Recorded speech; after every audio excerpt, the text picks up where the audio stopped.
রাজ্যের বকেয়া টাকা পাওয়ার দাবিতে রেড রোডে মুখ্যমন্ত্রীর ধর্নাকে কটাক্ষ করেছেন প্রদেশ কংগ্রেস সভাপতি তথা বহরমপুরের সাংসদ অধীর রঞ্জন চৌধুরী।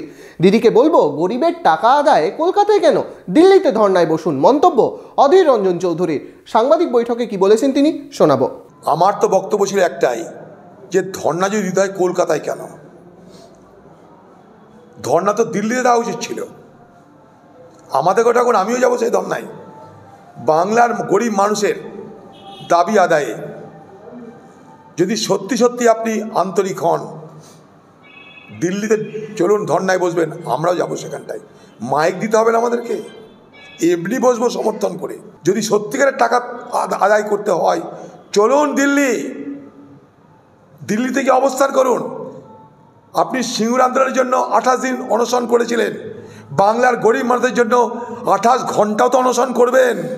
বাংলার গরিব মানুষের 100 দিনের কাজের দাবির জন্য 26টা ঘন্টা বা 28টা ঘন্টা কমসে কম অনশন করুন দিল্লির বুকে।